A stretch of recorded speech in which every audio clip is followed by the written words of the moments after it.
Subscribe to our YouTube channel and press the bell icon to get the latest updates.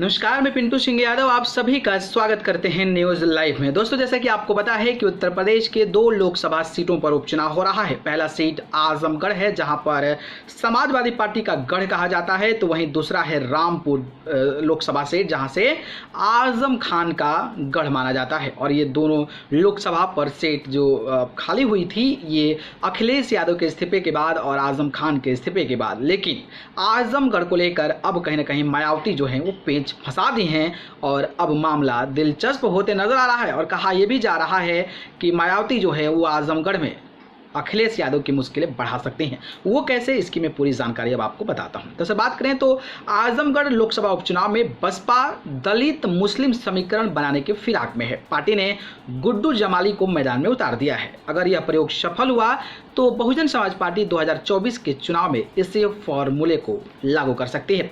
Bahujan Samaj party ने Rampur seat छोड़कर भले ही आजम खान के प्रति सहानुभूति दिखाई हो, लेकिन आजमगढ़ में अखिलेश यादव की मुश्किलें बढ़ा दी है। बसपा ने आजमगढ़ संसदीय सीट पर शाह आलम उर्फ गुड्डू जमाली को मैदान में उतारकर मुस्लिम दलित गठजोड़ का एक बड़ा दांव खेला है।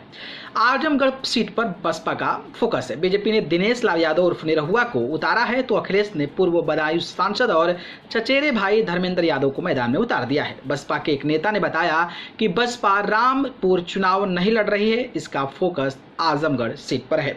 मायावती की पूरी कोशिश है कि इस बार दलित और मुस्लिम के गठजोड़ को मजबूत कर आगे आने वाले चुनाव की रूपरेखा तैयार होगी। बसपा नेता का दावा है कि पूरी ताकत आजमगढ़ में झोंकी गई और मंडल में प्रभावी नेताओं की ड्यूटी भी लगा दी गई है। इसके साथ ही प्रदेश कार्यालय से लगातार निगरानी हो रही है। इसके अलावा जिन जाति के नेताओं का प्रभाव ज्यादा है उन्हें भी तैनात किया गया है। उन्होंने कहा कि अगर पार्टी का प्रयोग सफल हुआ तो 2024 में इस फॉर्मूलों को लागू किया जाएगा। इसी कारण पार्टी मुखिया मायावती बार बार मुस्लिमों को अपने पाले में लाने की कवायद कर रही है।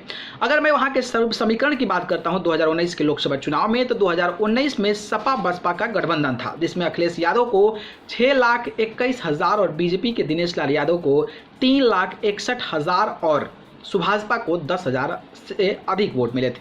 वरिष्ठ राजनीतिक विश्लेषक प्रसून पांडे के अनुसार आजमगढ़ में अभी लड़ाई त्रिकोणीय दिख रही है। उनका मानना है कि जैसे जैसे चुनाव चढ़ेगा स्थितियां भी बदलेगी। इस बार बसपा ने शाह आलम उर्फ गुड्डू जमाल को मैदान में उतारकर मुस्लिम दलित गठजोड़ पर दांव खेल दिया है। यहाँ पर मुस्लिमों के अलावा बड़ी संख्या में दलित वोट भी हैं।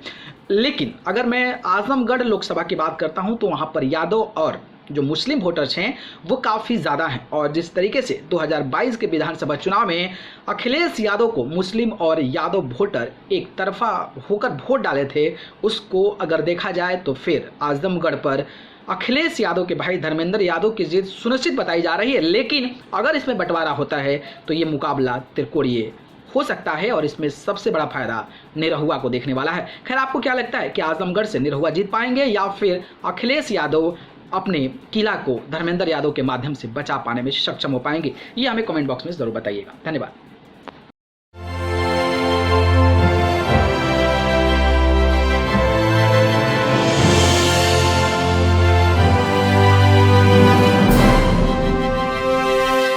Subscribe to our YouTube channel and press the bell icon to get the latest updates.